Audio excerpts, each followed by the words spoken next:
Sejam bem-vindos a mais um episódio do Cubo Verde. Hoje a gente vai falar sobre um tipo de projeto que tem uma complexidade um pouco diferente da maioria das operações de serviço, né? Que são os projetos financeiros longos, técnicos, cheios de etapa, dependentes de terceiro e com muito risco até o resultado final. Quando uma empresa busca captar recursos, incentivos fiscais ou uma estrutura financeira, existe um trabalho enorme por trás. Desde diagnóstico, cadastro, documentação, projeto técnico, projeções econômico-financeiras, comprovações, defesa, aprovação e o acompanhamento também. E diferente dos projetos mais curtos, muitas vezes esse processo não se resolve em semanas. Ele vai poder atravessar ali meses ou até anos, E para conversar com a gente sobre esse tema, eu recebo hoje a Eliara Baú, sócia da Oslo Consultoria Empresarial. A Eliara tem formação em ciências contábeis e uma trajetória ligada à estruturação de projetos financeiros. Seja bem-vinda ao Cubo Verde, Eliara.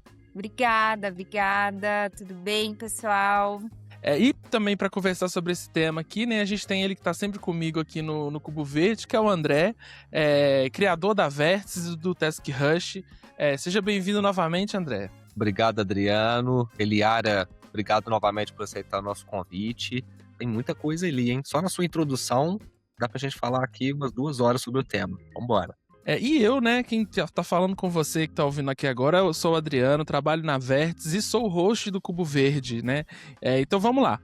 Pra gente já dar o pontapé, uma consultoria financeira é um termo amplo, E aí eu queria que você falasse pra gente, Eliara, como é que foi construir uma consultoria num nicho tão técnico, tão amplo, dentro do mercado financeiro? Bom, primeiramente, só dando um panorama geral, eu queria agradecer muito a oportunidade de estar aqui. Fiquei muito feliz com o convite, Espero que a gente possa, de fato, contribuir com vocês, contribuir com esse mundo, cheio de empreendedores, cheio de gestores de projeto. Eu sou a Eliara, então, sou sócia da Oslo Consultoria e agora, mais recentemente, da Catapulta.tech. Que são empresas que são voltadas à captação de recursos, subsidiados e subvencionados, geralmente recursos financeiros do governo federal, para apoiar empresas que desenvolvem projetos estratégicos para a soberania nacional. Então, esse é o foco das empresas aí nas quais eu participo como sócio. E respondendo a tua pergunta, Adriano, esse universo da consultoria financeira, quando a gente fala em captação de recursos, ele de fato é bem complexo, porque ele envolve inúmeras variáveis e um processo de longo prazo. Então, nenhum projeto se resolve em meses, Todos os projetos, eles envolvem anos de execução. Então, até a gente começar o projeto, conversar com o cliente, fazer os cadastros, executar o projeto de fato, que envolve cronograma, orçamento, projeções, descrição técnica. A gente aprova, tem toda uma documentação jurídica para providenciar e depois tem mais, geralmente 2 a 3 anos de prestação de contas, acaba gerando uma complexidade bem importante na gestão desses projetos, Porque é muito dinâmico. Hoje nós estamos trabalhando com esse projeto, mas do nada surge uma necessidade imediata de resolver o outro. A gente não consegue entrar numa programação e manter aquela programação firme até o final. Isso é uma das maiores complexidades do nosso dia a dia, assim. E como o projeto é um projeto que tem um núcleo técnico muito bem consolidado, não é qualquer outra pessoa que pode resolver. Então tem que ser a pessoa que tem o conhecimento sobre aquele projeto. Aí eu tenho que parar o que eu estou fazendo, para atender uma necessidade imediata do agente ou do cliente, enfim. Então isso, de fato, acaba sendo uma complexidade bem importante do nosso dia a dia. Adriano, a Eliara traz um ponto importante, A gente que vem nessa temporada falando especificamente sobre o universo de gerenciamento de projetos e chama atenção a parte burocrática e dos desafios de organizar a fase do pré-projeto, Eliara, a gente tem conversado com muitos gestores, donos de empresas, líderes, consultores, e nessa temporada a gente vem tentando conversar com um segmento diferente de cada vez. E por mais que os universos sejam muito diferentes, a gente consegue pegar alguns padrões quando a gente fala de gerenciamento de projeto. O pré-projeto, que no seu caso é a fase burocrática, essa fase para tentar a captação de recursos e tudo mais, é onde a gente vê essa similaridade do pré-projeto. E eu costumo dizer, queria que você confirmasse na sua experiência, talvez seria certo a gente afirmar que a fase de pré-projeto, ela dá talvez mais trabalho do que o projeto em si, ou um trabalho muito similar, tendo em vista que depois que o projeto entra, ele é diluído ao longo do prazo? Na sua visão consultiva dos clientes que você atende, essa fase de pré-organização, montar o planejamento, o cronograma, como que você enxerga isso? Para nós, o pré-projeto, ele é um pouco diferente, porque eu não consigo, a gente até tenta. Todas as vezes que entra um projeto, a gente faz um cronograma estabelecendo quando é que cada etapa vai ser resolvida e quando é que a gente vai atuar em cada uma das etapas. Por exemplo, né, para tentar traduzir um pouco mais o que eu tô falando. Quando a gente fecha um contato com o cliente, a gente sabe que dentro da Osmo em si, a gente faz o cadastro daquele cliente nos agentes financeiros. Só que isso envolve documentação do cliente que a gente não tem acesso se o cliente não mandar. E assim, cada cliente trabalha de uma forma. Tem clientes que são gigantes, que cada um dos documentos eu resolvo com uma área diferente. Então, um documento o cliente vai me mandar amanhã, e o colega dele vai me mandar só semana que vem. Eu não tenho como prever quando é que eu vou receber isso do cliente. Então, isso acaba gerando uma complexidade para mim, porque eu não consigo me programar. Eu não consigo dizer, não, essa semana eu vou trabalhar neste projeto. Porque talvez eu não tenha os documentos aqui para trabalhar nesse projeto. Entende? Então, e assim, tem clientes que têm muito documento, assim, sabe? 30, 40 documentos que a gente tem que providenciar. Tem outros que têm 10. Então, é bem complicado, assim. Então, eu não consigo, eu faço um cronograma, mas ele nunca é levado até o final, porque eu dependo muito da ação de terceiros para que eu execute esse cronograma. E isso quando a gente fala de cliente. Quando a gente pega projetos de edital, por exemplo, que daí envolve ICTs, envolve universidades e tal, é pior ainda, porque às vezes eu até consigo combinar um prazo com o cliente, mas dependo da ICT, dependo lá da universidade e, sabe, então é bem complicado. Realmente para nós eu diria que o pior de tudo isso é conseguir fazer uma programação e levar ela até o final. Eu nunca consigo, porque eu dependo muito dos outros, sabe? Então, o pré-projeto, para mim, é um projeto assim, eu tenho uma expectativa, mas eu sei que ela não vai ser cumprida. É basicamente isso. Dores de gestor é a mesma em vários outros segmentos. A gente vive essa mesma dor. Então, fechamos um projeto de desenvolvimento de um sistema web, por exemplo. A gente tem uma expectativa e se tudo der certo, a gente acredita que vai ser executado em um determinado tempo, né? Mas é aquilo, é o cronograma previsto versus o realizado. Então, a partir do momento que você depende de fatores externos, coisas que fogem da sua alçada, né? Principalmente parte burocrática de documentação, a chance de furar é muito grande, né? Até compartilhando, né? Hoje, na Vértice, como é que a gente faz isso? A gente organiza tudo através de um software nosso, né, que é o TaskRush. E o TaskRush ele nos ajuda a fazer essa visão documental do que está acontecendo em cada etapa do projeto. Ou seja, num projeto que vai 1 ano, 2 anos, projetos de médio e longo prazo, depois você consegue analisar os milestones de onde teve os gargalos e por que aquilo atrasou. Então, se lá na frente a gente recebe um questionamento, principalmente em empresas que mudam a liderança, mudam a gestão e questionam no caso, quem está executando o projeto de por que tal fase teoricamente está atrasada, a gente consegue mostrar isso de uma forma mais transparente, né? De que a gente chegou até onde a gente poderia chegar, mas que ali a gente passou a depender de um terceiro. Então, realmente é um desafio muito grande nessa parte de organizar o andamento do projeto, não tenha dúvida. Exatamente. E nós também, no final das contas, assim, uma dificuldade que a gente teve é porque, como nós temos, vamos colocar, a gente tem mais do que 80 operações ativas, né? E essas operações estão sempre dando demanda, assim. Então, vamos colocar que umas 40 delas são projetos que estão em execução e os outros 40 a gente vai pegando, estão em prestação de contas. Aí, logo mais, chega a hora de fazer a prestação de contas, a gente tem que começar a se movimentar para atender aquela prestação de contas. Só que o nosso nicho é de fato um nicho.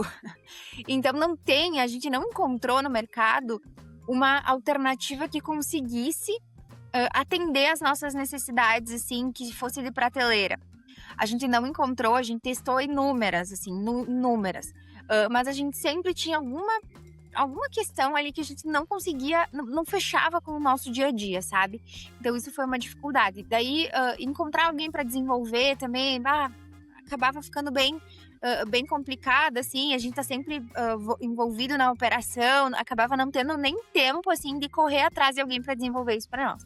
No final das contas, nós mesmos desenvolvemos em casa uma plataforma justamente para fazer essa gestão com todas as necessidades que a gente tem. Então, nós temos algumas visões nessa plataforma que para nós resolveu, assim, sabe? A gente tem uma visão de funil, né? Que a gente tem todas as empresas que entram por fase. Então, as empresas que entram para cadastrar a empresa, para cadastro de projeto, para contratação, para comprovações, né, financeiras e técnicas. E a gente consegue ver há quanto tempo aquelas empresas estão conosco. Então, para a gente conseguir priorizar e conseguir cobrar do cliente, olha, você tem que me mandar informação, tal, né? Então, essa é uma visão bem legal que a gente consegue ver, assim, no funil mesmo, há quanto tempo cada uma das empresas está naquela fase e a gente consegue dar prioridade, né, para aquelas que estão há mais tempo, ou até mesmo para aquelas que os clientes estão nos cobrando mais, assim, né? A gente tem uma segunda visão que é a linha do tempo. Essa é bem legal e eu acho que ela conversa bem com o que tu comentou agora, André. Que a gente tem uma visão de aproximadamente um mês e a gente sempre faz a programação da semana na sexta, no que a gente vai trabalhar na semana seguinte, né? Só que ali, dentro de cada dia, eu tenho a programação por dia, né? Porque às vezes é isso que eu comentei, eu tô trabalhando na empresa A, mas na quarta-feira o pessoal falou que vai me mandar os documentos da empresa B, paro de trabalhar na empresa A, resolvo os documentos da empresa B para na quinta-feira eu voltar para a empresa A. Né? E eu tenho anotações, eu faço anotações diárias, assim, o que aconteceu naquele dia. Então, eu tenho esses milestones também, para se algum dia alguém questionar, dizer, olha, eu te mandei os documentos aqui no dia 5, mas tu me mandou tu respondeu lá no dia 25. Então, eu fiquei 20 dias parada, né, aqui, não consegui dar sequência porque os documentos não estavam aqui. Ou, isso ficou com o órgão tanto tempo, né, embora a gente cobre, eu faço esse processo ativo, né, de fazer o negócio acontecer, mas às vezes fica parado mesmo. A gente sabe que os órgãos também têm filas, né, de demanda e tal. Então, esse é bem legal, esse processo, porque eu fico com o relatório de todos os marcos que aconteceram daquele projeto dia por dia, sabe? Bem bacana também. E nesse mesmo, eu consigo abrir a empresa numa visão de Scrum, para conseguir fazer a gestão daquele projeto como um todo. Então, eu avalio tudo que eu já poderia fazer, né, que estaria no meu backlog, coisas que eu estou aguardando ali, que eu deixo em etapas futuras, mas eu consigo ter a visão bem certa, assim, de como eu vou gerenciar, quando é que eu vou alocar, quando eu posso pegar, na visão do Scrum também, que está nessa plataforma. Então, essa plataforma veio, assim, para nos dar uma outra visão da gestão de projetos em relação ao nosso dia a dia, sabe? Ela tem sido excelente, assim, para atender o que a gente precisa. O que é mais difícil medir? O tempo técnico, o tempo de relacionamento com o cliente, ajustes ao longo do projeto? Onde que está a maior dificuldade dentro dessa medição, né? Para mim, a pior dificuldade é tu conseguir saber quanto tempo tu ficou em cada projeto, porque é muito dinâmico. Por exemplo, a gente acabou segmentando, só para vocês entenderem, isso é uma dificuldade, eu acho que em todas as empresas de consultoria tem a mesma dificuldade, tá? Por quê? Porque eu tô fazendo ali uma operação técnica, né? Só que eu recebo 5 e-mails que não são dessa operação que eu tô fazendo, que eu tenho que parar para resolver, para buscar um documento, para analisar esse documento, para responder. Então, assim, é difícil eu medir, eu não fico trabalhando o dia inteiro naquele projeto, sabe? Se eu for medir de forma assertiva, efetivamente, o quanto eu trabalhei em cada projeto, eu vou ter que colocar 1h30 para essa empresa do meu dia, mais 30 minutos para outra, sabe? Então, assim, é bem complicado. Para mim, a pior parte é isso. Tanto é que a gente não tem feito nada que o nosso modelo de remuneração não leva em consideração exatamente a quantidade de horas, é tudo muito estimado. porque a gente não tem como medir, sabe? É uma coisa bem difícil. Nessa plataforma, a gente até tentou colocar, assim, a quantidade de dias efetivamente que eu trabalhei naquela empresa, sabe? Então, programei a empresa, coloquei que ia trabalhar 4 dias da semana, mas eu trabalhei só 3. Então, eu coloco que eu trabalhei só 3, para lá no final do projeto eu conseguir ver quantos dias efetivamente eu trabalhei. Agora, se naquele dia que eu coloquei que eu trabalhei 8 horas ou eu trabalhei 5, eu não vou ter como saber, sabe? Então, pra mim, essa é a pior parte, assim, sabe? A parte mais difícil. Que é um desafio que a gente já viu aqui, né, André, em outras realidades também, né? E até o Task Rush aqui na Vértice, ele entrou para tentar sanar um pouquinho desse desafio que a gente tinha também, que era saber quanto tempo que a gente estava colocando ali num projeto e o que isso gerava de resultado para o projeto também, né? A realidade é um pouquinho diferente, mas o desafio tá ali no mesmo lugar, né? Que é como medir esse tempo de esforço, né, dentro de um projeto. Mas aí, movendo a conversa para um outro lado, né? O nicho de vocês é bem técnico, né? O conhecimento, ele não está pronto no mercado. É uma coisa que tem que ser construída, ainda mais uma coisa tão específica, né? Então, muitas vezes, a empresa ela precisa formar pessoas, precisa ensinar os processos, né? Os detalhes dos processos. E, ao mesmo tempo, quando o conhecimento ele é muito específico, né? Perder essa pessoa pode ser bem ruim, né? Então, como é que vocês fazem para formar e reter uma equipe num mercado que o conhecimento é tão específico e tão difícil de encontrar? É bem complicado de encontrar pessoas experientes, tá? A gente fez até alguns testes, vamos falar assim, algumas experiências de tentar trazer pessoas que tinham conhecimento muito bom em outras coisas. Por exemplo, a gente trouxe para trabalhar conosco uma pessoa que já foi diretor de uma empresa, que tinha um conhecimento técnico absurdo, assim. Ele conversava com os clientes muito bem, sabe? Entendia muito bem a dinâmica do cliente, o que o cliente estava fazendo, tudo. Só que era uma pessoa que para colocar ele dentro do nosso formato e colocar ele para escrever projeto, ia levar mais tempo. E o nosso mercado é muito dinâmico, a gente não tem tanto tempo assim para formar pessoas, sabe? Então, o que a gente tem entendido? E essas experiências, isso foi um caso, a gente tentou trazer outros também, mas o que a gente aprendeu com isso? A gente tem que formar desde a base. Então, a gente contrata estagiários que viram consultores, júniores, plenos, sêniores e viram coordenadores, sabe? Então, é isso que a gente tem feito. A gente tem colocado a força mesmo para treinar essas pessoas. Eu acho que o nosso grande diferencial é a flexibilidade, a liberdade que a gente dá também, sabe? Autonomia. Então, quem vai definir o nível a velocidade com a qual a pessoa vai se formar e a pessoa vai atender é o próprio consultor, é a própria pessoa. Então, a gente dá autonomia. Tu tá se sentindo preparado para ligar para o cliente, para mandar um e-mail para o cliente, para falar direto com o cliente? Então vai, sabe? Passa aqui que eu reviso, dou uma revisada para ter aquela garantia de qualidade, assim. Mas, daqui a pouco, eu revisei 3, 4 vezes, vi que a pessoa tá pronta. Se tu quiser mandar sozinho, se sinta à vontade.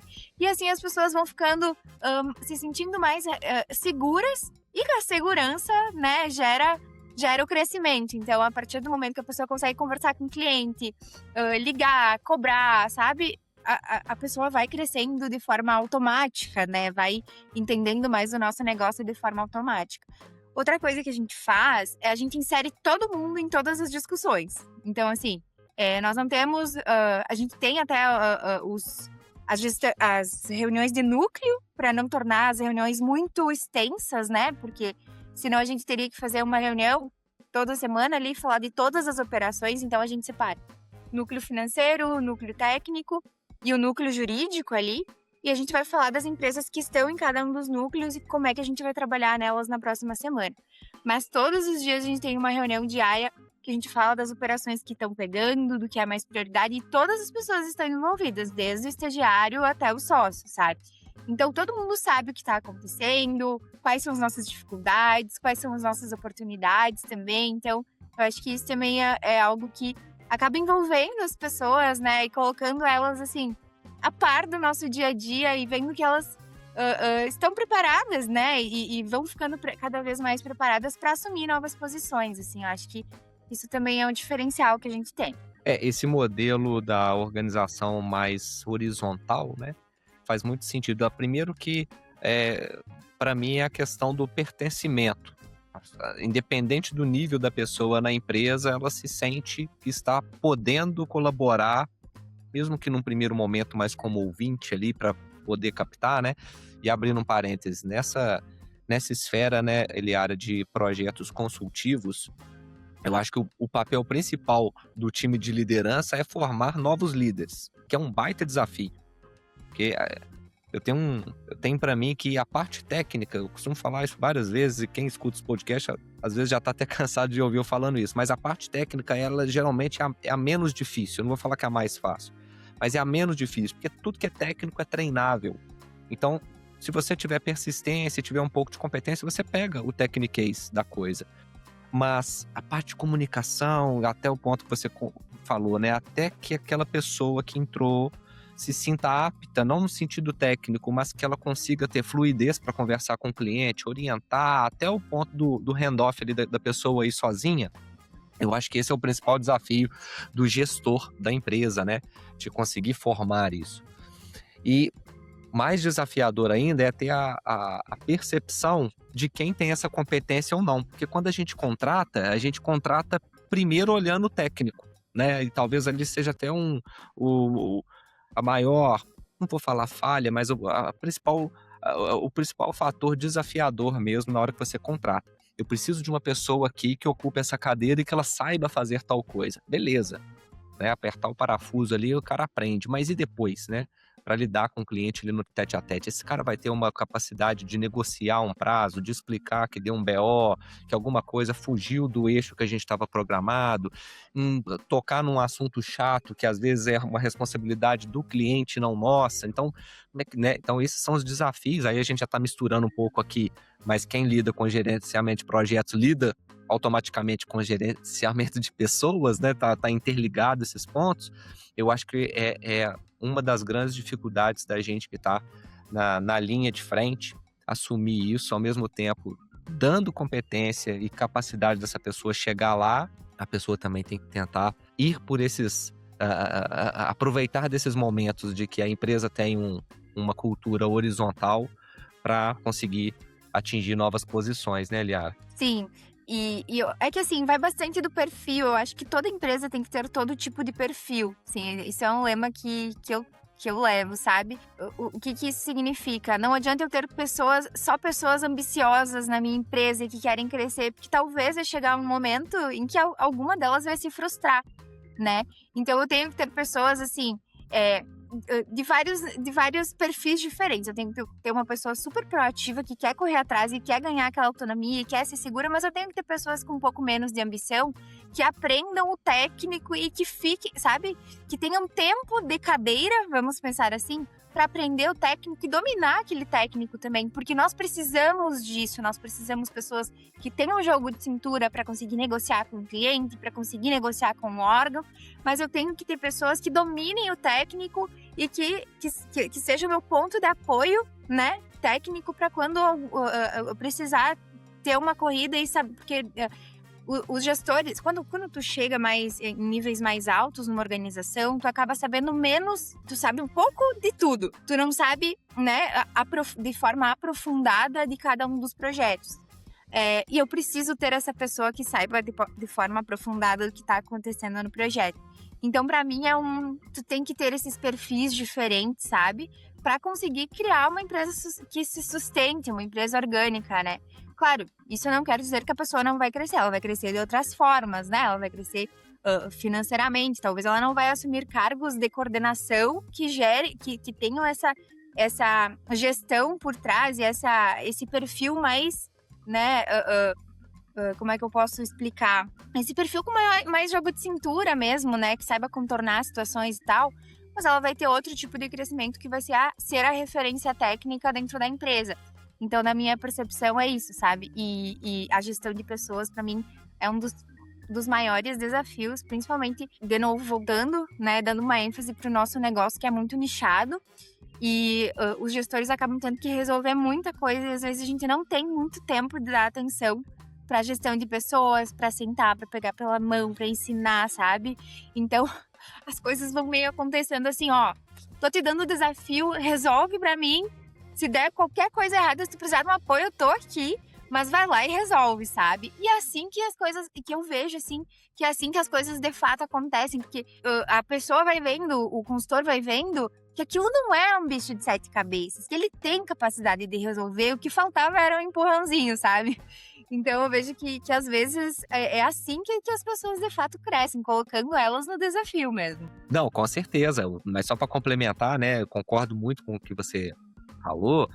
Nem sempre todo mundo vai ter o papel de liderança para ter aquele front com o cliente final, né? Mas todo mundo que entra tem que ter essa ambição de crescer na cadeira que ela ocupa ali, seja com front com o cliente, onde precisa desenvolver essa liderança, seja com a Isso, proatividade de ter que correr atrás isso. e executar não só o que está na linha de frente dela, mas que ela consiga trazer novas oportunidades e nem sempre executar somente o que foi pedido, né? Então esse é um grande... Isso, é. Esse exemplo Não, que você trouxe é muito legal, de joga o desafio para a pessoa e aí vamos medir como é que é o nível comportamental dela. isso. Ela conseguiu executar, maravilha. Ela não conseguiu executar, o que acontece? Aí cabe a visão do líder. Ela não executou por falta de clareza ou por falta de competência? Se falta competência, Exato. treinar mais. Se falta clareza, eu preciso dar essa clareza. Ou O seja, problema é meu daí, né? o problema é meu, Aí, exato. eu que não dei a clareza necessária, né? Não, talvez eu não tenha me expressado bem.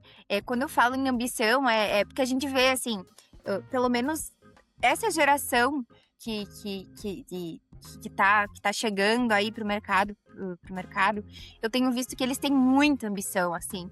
Então, eles querem, né? Não tô generalizando, tô né, citando algumas percepções que eu tive, mas eles querem chegar e eles não têm mais a paciência de ficar aprendendo e lançando nota fiscal ou analisando uma nota fiscal lá, o que tá escrito, sabe? Eles querem chegar e já querem ir pro embate, já querem, sabe? Só que falta de fato tu ter esse conhecimento que tá por trás do que vai te garantir, né? Que tu vai pra uma reunião com o cliente, tu vai pra uma reunião de operação e tu vai ter condições de tocar aquilo e de ser, né? De levar firmeza até o final. O conhecimento técnico que tem por trás.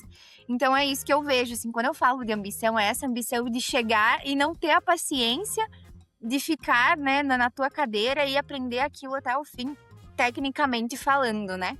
Tem muito isso de querer já ir para o mercado e já ser o líder, né?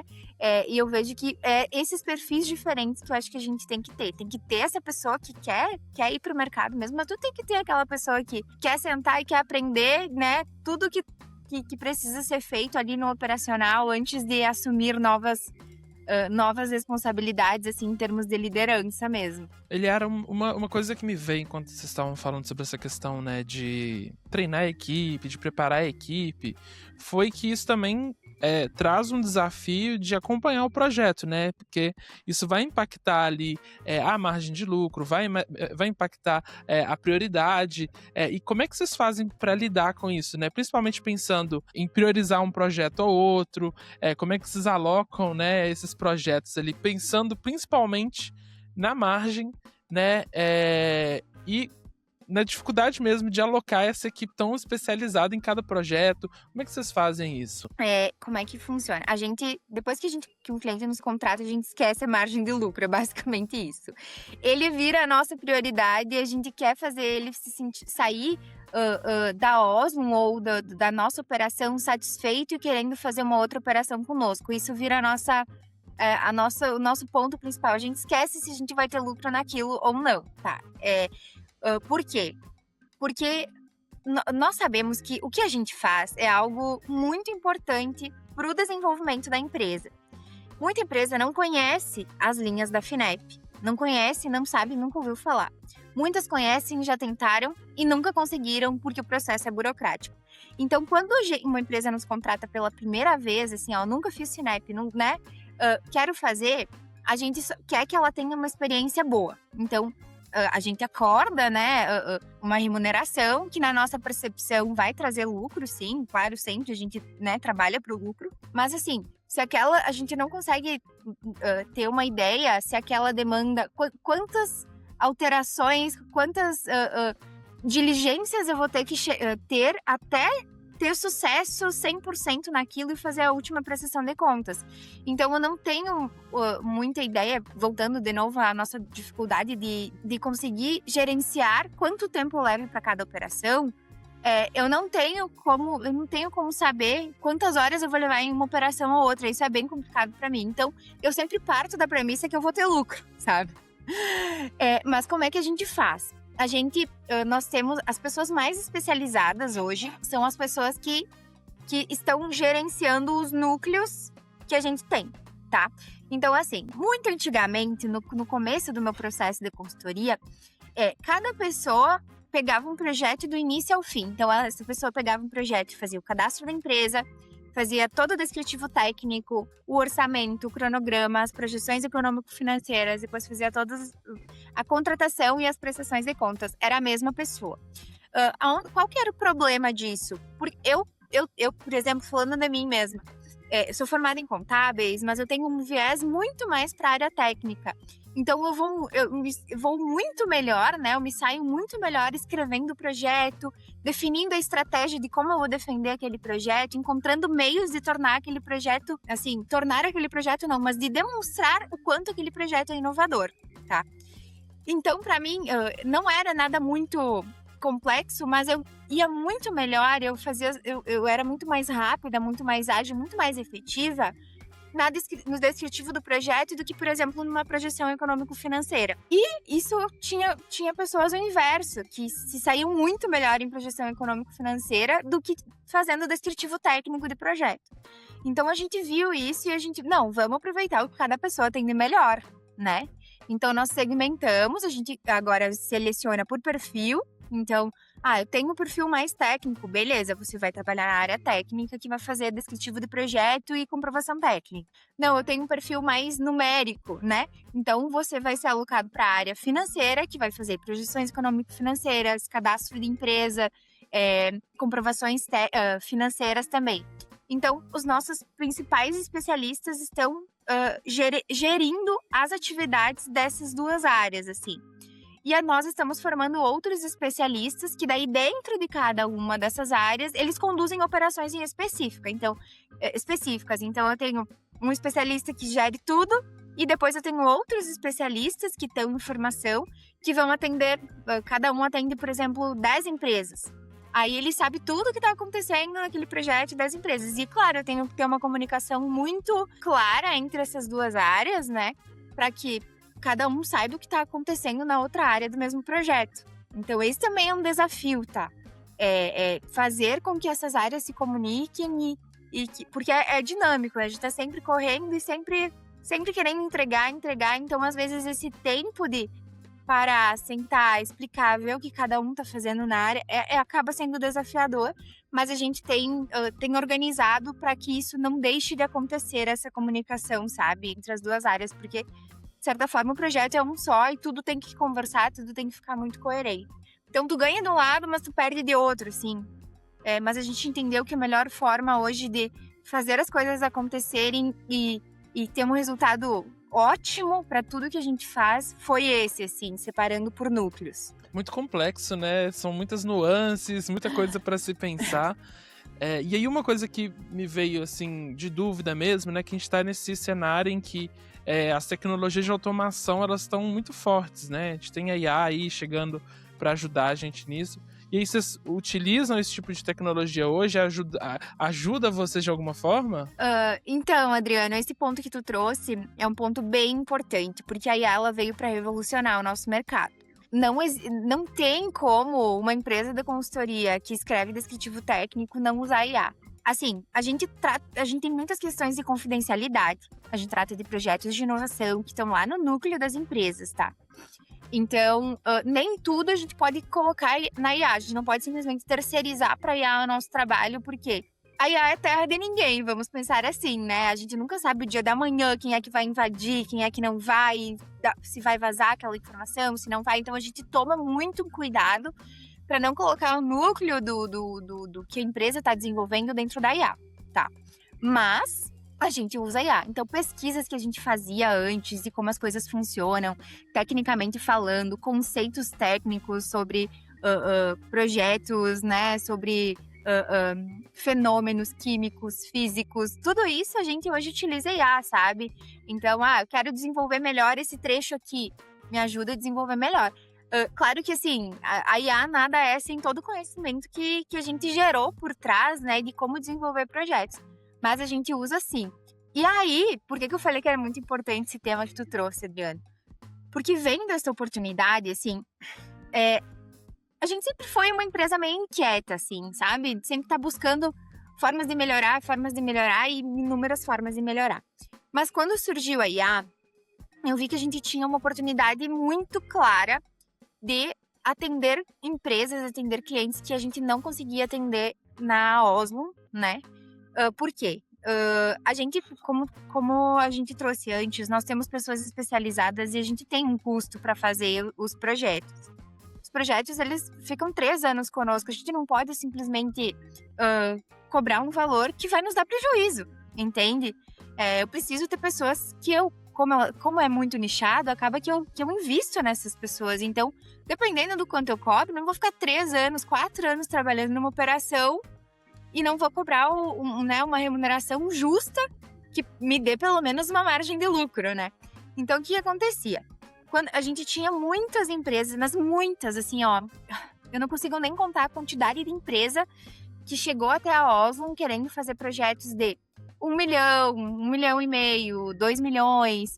E no final das contas, a proposta que a gente fazia para ser justa conosco inviabilizava a operação, porque um cliente não vai pagar. Vamos supor assim, vou dar números aqui exemplificativos. O cliente não vai pagar 40 mil para fazer um projeto de 500 mil. Entende? Tu deixa de pegar o financiamento, então. Aquele financiamento não é mais subsidiado, porque eu vou ter que pagar 10%, né? 8% ali para uma consultoria. Então, não faz sentido nenhum. Aí, o que a gente viu? Por que eu não crio uma IA para o próprio cliente fazer esse projeto? Entende? Se eu colocar tudo que eu sei nessa IA, explicar para ela o que ela precisa perguntar para o cliente, como é que ela precisa organizar a estratégia de defesa do projeto, sabe? O que ela tem que responder, como é que ela tem que organizar um cronograma. Se eu explicar tudo que eu sei para essa IA, o próprio cliente pode fazer. Ele não precisa mais de mim, eu não preciso mais cobrar tudo aquilo dele. Entende? Então, eu tinha 2 amigos, um amigo específico, depois entrou outro na jogada, que eu sempre provocava ele, assim, sempre, há muito tempo, vamos criar um negócio para automatizar esses projetos, porque eu via que dava, sabe? Porque no final das contas, o projeto é sempre um padrão. Por mais que os projetos são diferentes, mas a estrutura dele é sempre a mesma. Primeiro eu vou dar o contexto do que é o mercado, depois eu vou explicar por que a empresa, sabe? Então eu tenho, assim, os padrões. E ele me dizia que não queria desenvolver nada para uma empresa só utilizar. Então, se ele queria desenvolver algo para o mercado. Então, a gente nunca chegou num consenso, assim. Mas aí veio essa ideia, e com a IA, ele viu que era viável e a gente desenvolveu, então, e criamos a Catapulta.tech, que é essa plataforma que faz projetos de forma automatizada. Ela entrega para o cliente o projeto no formulário da FINEP e o cliente vai falar, assim, de forma muito básica, muito simplificada com a IA. E conforme ele vai respondendo na linguagem do cliente mesmo, né? A IA já vai gerando todo o documento dentro dos padrões da FINEP, sabe? Então a gente viu assim, é uma forma de atender esses clientes que nós, como Oslo, não conseguíamos atender. E é o que a gente quer, viabilizar para que as empresas cresçam, sabe? Para que elas tenham acesso, porque a FINEP é uma revolução na saúde financeira da empresa, gente. Assim, eu sou a maior defensora da FINEP que eu já vi, porque realmente, assim, ela muda a saúde financeira, a vida, né, da empresa. Então, eu acho que todas as empresas que são empresas inovadoras, que desenvolvem, por menor que seja a inovação, elas deveriam conhecer, elas deveriam tentar, sabe? E daí a gente gerou a Catapulta, e a Catapulta foi lançada agora nos últimos dias. E ela faz justamente esse trabalho. Então, a IA, pra mim, é uma revolução, assim, sabe? Eu não sei mais viver sem a IA. Eu acho que a maior parte das pessoas, né, acaba vendo, assim, que, meu Deus, como eu vivi tanto tempo sem isso? Então, só pra gente finalizar aquele último tópico, né? Achei muito interessante esse ponto de usar a IA, né? A Catapulta pra ajudar essas empresas que vocês não conseguiriam, de fato, trabalhar com elas, né? E aí, até voltando um ponto atrás, né? Que pro nosso público aqui entender também, esse ponto da captação de recursos. Que a captação de recursos não é só conseguir dinheiro, né? É uma forma de você estruturar e apresentar um projeto viável, né? Então, queria que você explicasse para nossa audiência o que é essa captação de recurso e como que ela pode ser possível para alguns tipos de empresa, né? Perfeito. Sim, a captação de recursos é um universo de oportunidades, eu diria, tá? Porque muita empresa acaba fazendo projeto com um recurso próprio, buscando investidores e depois fica devendo até a alma para esses investidores, né? Porque quer fazer o projeto, a ideia é boa, a ideia vai vender, mas ela não sabe como, ela precisa de recurso financeiro para colocar essa ideia em prática e ela não sabe aonde, né? Quem eu vou abordar, por onde eu vou começar.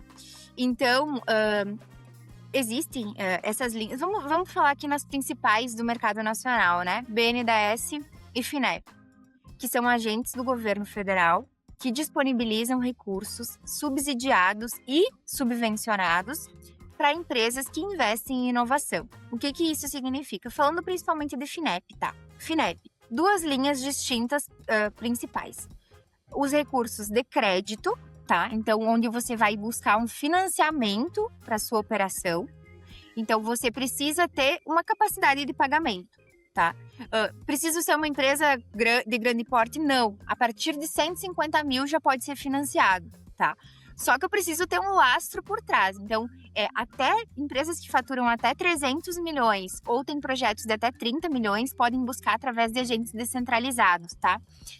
Que daí são inúmeros bancos que trabalham, assim, depois dá até para entrar ali no site do FINEP ou no site da Catapulta mesmo, fazer um onboarding ali que já te passa a lista de todos os bancos que operacionalizam essas linhas, né? Mas a partir de 150 mil tu já pode fazer um projeto, é um financiamento, mas é um financiamento com taxa de juros, assim, absurdas, gente. A gente tá falando de TR mais 5,5% para empresas que faturam até 16 milhões, tá? Isso é 7,5% ao ano. Gente, 7,5% ao ano, a Selic tá 14%. Né? Então é metade da Selic. Tu vai num banco convencional, tu vai conseguir CDI mais 3, mais 4, mais 5, sabe?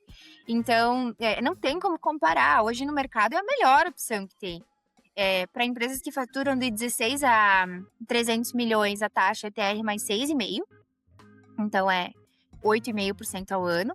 E daí, depois disso, a partir dos 300 milhões e a partir de projetos de 30, tem que acessar a FINEP diretamente para essas linhas de crédito. Aí, ali, as taxas variam bastante, assim, porque daí vai depender do nível de inovação do teu projeto. Então, até 300 milhões são essas as taxas. Se o teu projeto é inovador, são essas as taxas e é isso, sabe? Tu tem que defender que o teu projeto é inovador. A partir dos 300 milhões... aí varia, daí tem taxas ali a partir do TR mais 13,5%. Então, gente, não tenho nem como explicar, assim, o quão absurdo é de bom essas taxas de juros. Prazos a partir de 24 meses de carência e 6 anos para amortizar. Então, tu vai começar a pagar lá quando o teu projeto tá gerando receita, sabe? É muito bom. Esse é o financiamento. Sim, tu tem que ter por trás capacidade de pagamento, afinal é uma dívida, né? A taxa é subsidiada, mas é uma dívida. E provavelmente o pessoal vai querer uma garantia, um imóvel ou equipamento.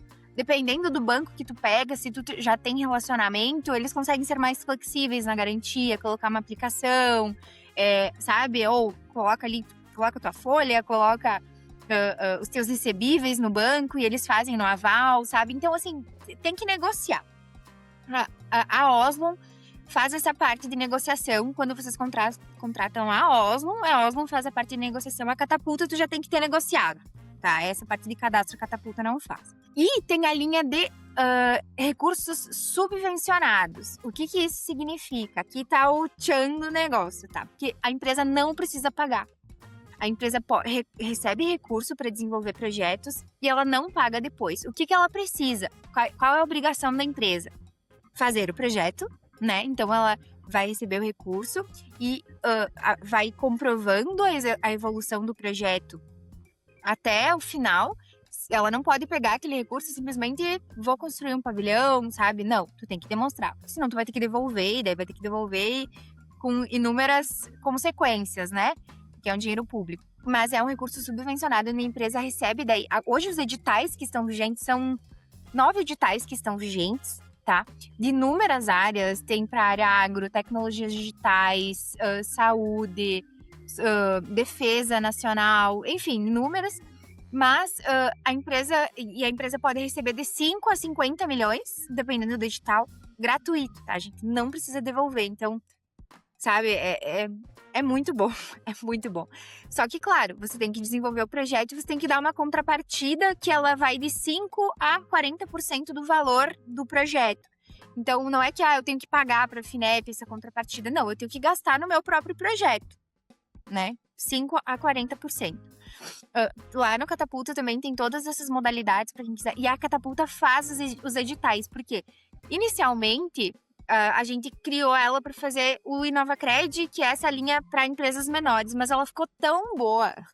Ela resolveu tanto que a gente viu por que não fazer para os editais que tem prazo, né? Os editais, hoje eles vão tem alguns que vão até 31/8 e outros vão até 30/9 para tu mandar o pedido do projeto. Mas a Catapulta resolve isso em 20 dias, assim, se tu quiser testar ali, né? Quiser conhecer. Existe um mercado para startup também, que é o FINEP Startup. Só que ele é lançado a cada período de tempo. Hoje ele não está vigente, tá?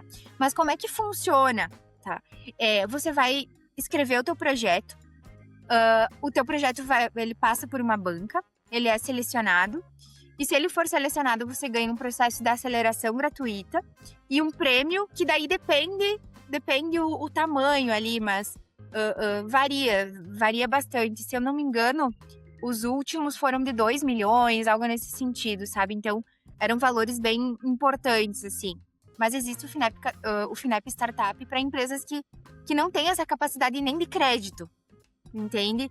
Que é justamente para empresas de base tecnológica que estão num processo de investimento, não estão tendo receita ainda, mas que tem ideias maravilhosas e a FINEP quer apoiar.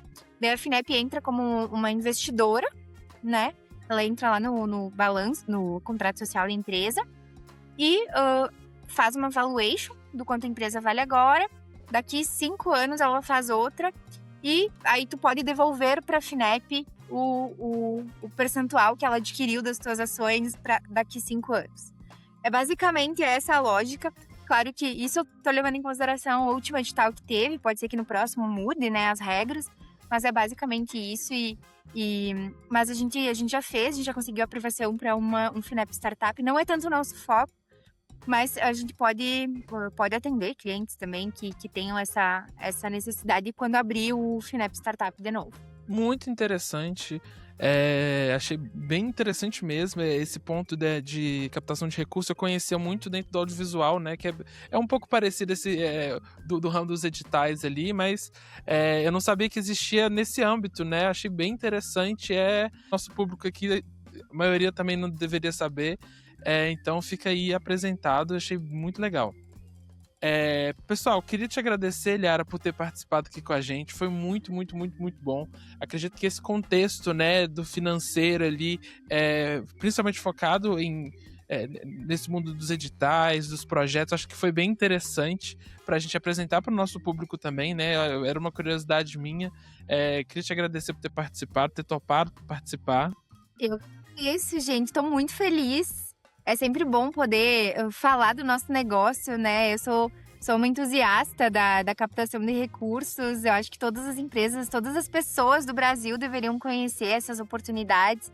Então, eu fico muito feliz de poder estar dividindo isso com vocês, né? Para que a FINEP mesmo, eu não estou nem falando da Oslo e da Catapulta, mas para que a FINEP tenha esse alcance, porque isso muda realmente a vida, né, a saúde financeira das empresas. Então, fico muito feliz. Obrigada, Adriano, obrigada, André, pela oportunidade. E espero que tenhamos outras oportunidades futuras. Sim, com certeza. Queria agradecer também você, André, tá aí sempre comigo aí no Cubo Verde. E é isso, para quem tá ouvindo a gente, queria pedir para vocês, né? Se tiver alguma dúvida aí, manda pra gente ali nos comentários do episódio. Vai lá no Spotify, se você tá ouvindo no Spotify, segue a gente, coloca 5 estrelinhas lá, porque isso ajuda a gente bastante. E uma coisa que eu sempre falo aqui, né, que é para você ouvir os outros episódios também, né? Cada episódio complementa o outro. Acho que esse episódio aqui foi fora da curva em termos de informação. A gente aprendeu muita coisa, né? A gente falou disso no começo, né, André? Mas, de fato, aprendi muita coisa aqui hoje. Muita coisa que eu nem sabia que existia. E é muito interessante. E é isso, André. Quer falar alguma coisa? A gente inicia o tema de gerenciamento de projetos e aí acaba entrando no universo de startups, enfim, daria mais uns 25 episódios aqui fácil da nossa série. E Eliara, obrigado novamente. Foi um prazer receber você aqui com a gente, tá bom? Obrigada, gente. Obrigada mesmo pela atenção, pela oportunidade. Muito sucesso para todos nós. Sucesso. E é isso, pessoal. Obrigado por ter ficado com a gente até aqui e até o próximo.